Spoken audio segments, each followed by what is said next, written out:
మానసికంగా రేప్ చేసే వాళ్ళని ఏం చేయాలి? జెండర్ అనేది ఉండకూడదు ఇక్కడ. ఇక్కడ న్యాయమే మాట్లాడాలి. అదే పాయింటేనా? మీకు ఏమైనా అభ్యంతరం ఉందా ఇందులో? ఆడవాళ్ళని ఫిజికల్ గా రేప్ చేసే మగాళ్ళని కాల్చిపారేయాలి, కుక్కని కొట్టినట్టు కొట్టి చంపాలి, తప్పేం లేదు. కానీ అదే మగవాళ్ళకున్న బలహీనతను అడ్డం పెట్టుకుని వాళ్ళని వల విసిరి హనీ ట్రాప్ చేసో లేకపోతే ఇంకోటి చేసో వల్లో వేసుకుని వాళ్ళని జీవితాంతం వేధించి మానసికంగా రేప్ చేసే మహిళల్ని యువతులను ఏం చేయాలని అడుగుతున్నా. పాపం సార్, డెఫినెట్ గా అక్కడ జెండర్ అక్కర్లేదు. రాధా గారు చెప్పండి సార్. వినపడలేదా మీకు? Your audio is not visible. Sorry, audible.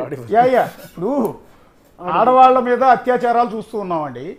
ఆడవాళ్ళని రేప్ చేసిన, ఫిజికల్గా రేప్ చేసిన మగవాళ్ళని కాల్చి చంపాలంటూ ఉన్నాం, కుక్కని కొట్టినట్టు కొట్టి చంపాలని అంటూ ఉన్నామని డిమాండ్ చేస్తున్నాం, తప్పేం లేదు.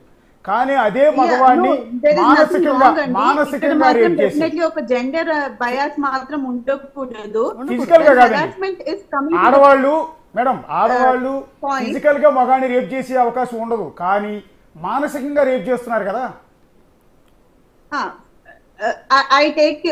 I'll definitely consider that, Andy. When it comes to harassment, definitely equal punishment అనేది ఉండాలండి. బట్ అది మెన్ అనేవాడు డెఫినెట్లీ బయటికి చెప్పగలిగి ఉండాలి. If when it is hidden, it cannot be అతను ఏదో నా పరువు పోతుంది లేదా నా మేల్ ఈగో సప్రెస్ అవుతుంది అనేసి అతను బయటికి చెప్పుకోకుండా ఇలాంటివి చేస్తే దెర్ ఇస్ నో పాయింట్ కదా అండి.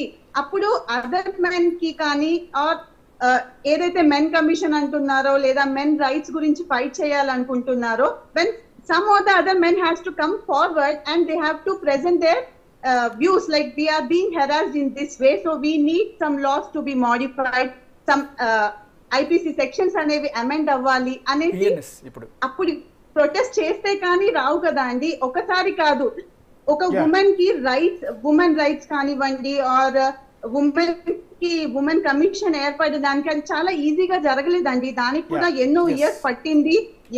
అవన్నీ ఎన్నో ప్రాబ్లమ్స్ ఫేస్ చేస్తే కానీ women did not come with that thing. So men also has to protest. నా సిగ్గుపోతుంది, నాది ఎవరు కన్సిడర్ చేస్తారు అంటే కాదు కదండి. let few people come, let men come and say that yes we are being harassed in this way. I think Radha garu, you should lead this movement. You should lead this. మేమంతా మీ వెనకాల you should take a lead. మగాళ్ళని చైతన్యవంతులు చేయండి. Definitely అండి, definitely I am pursuing my law అండి. Let some men come to me and just let some men come to me. I will take the case and I will protest and I will support him andi. అంతేగాని మేము ఇట్లా suicide చేసుకుంటాము, అసలు ఈ suicides ఎందుకు జరిగాయి అని అంటే డెఫినెట్లీ ఆ 3 men మనం ఏదైతే ఇప్పుడు పర్టికులర్ టాపిక్ తీసుకున్నామో 3 men definitely they might have said to their parents అండి. పేరెంట్స్ ఏం చేసి ఉంటారు, నో ఈ పరువు పోతుంది, you are a man, you are not suppose to expose to the world that as if you are harassed.